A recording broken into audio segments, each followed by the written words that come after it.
أنا قلت لكم طبخة اليوم سهلة ومكوناتها بسيطة. الطبخة اليوم راح أسوي برياني دياي بالبهارات الماجي. ماكو أسهل من كذي، لا مكونات وايد ولا شي بسيط وياها.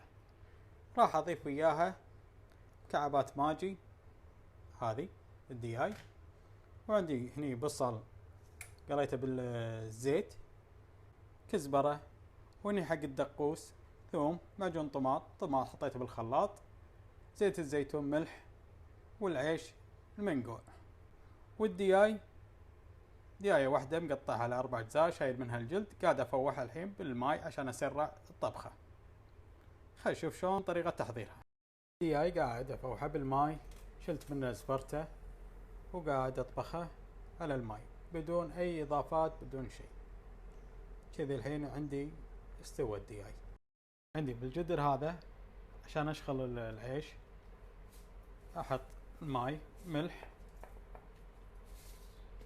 زيت الزيتون شوية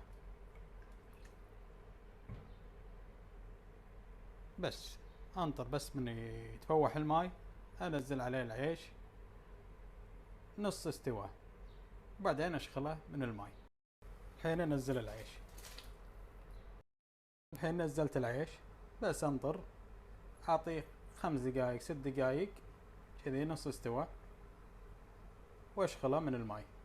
عندي بالجدر الثاني نزلت الزيت مال القلي، راح اخذ الدياي واشوحه هني. شيل الدياي ونزله على الزيت، بس يتشوح بس عشان لا تقطع، مطبوخة هي.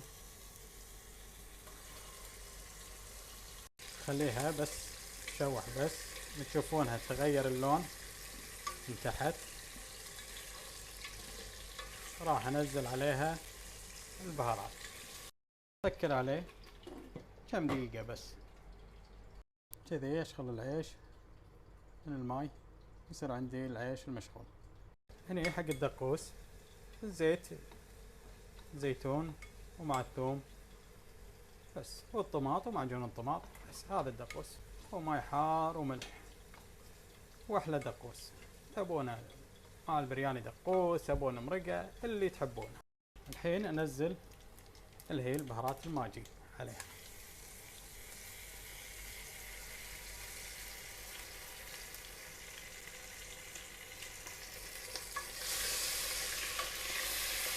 بس قصر على النار شوي،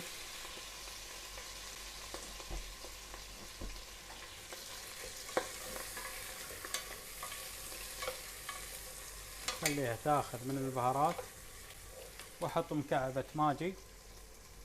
هذه اضافة من عندي لمكعبات الماجي.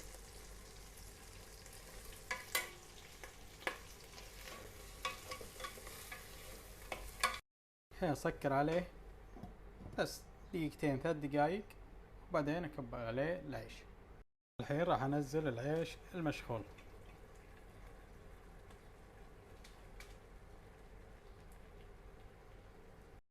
صار جاهز البرياني، بس باقي الحين انشبه، وهذا الدقوس خالص بعد.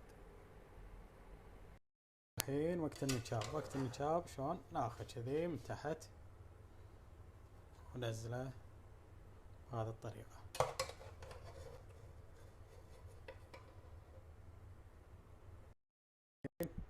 حق التزيين بصل وكزبرة، وحط النعناع شوي، وهذا البرياني الدياي على الطريقة الهندية. شغل عدل، ما يبي له تعب وايد ولا شيء، يعطيكم أحلى طعم برياني. شوفوا العيش مستوي، والنكهة حلوة، نكهة البرياني.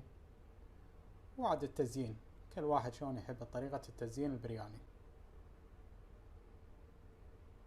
ايش رايكم فيها؟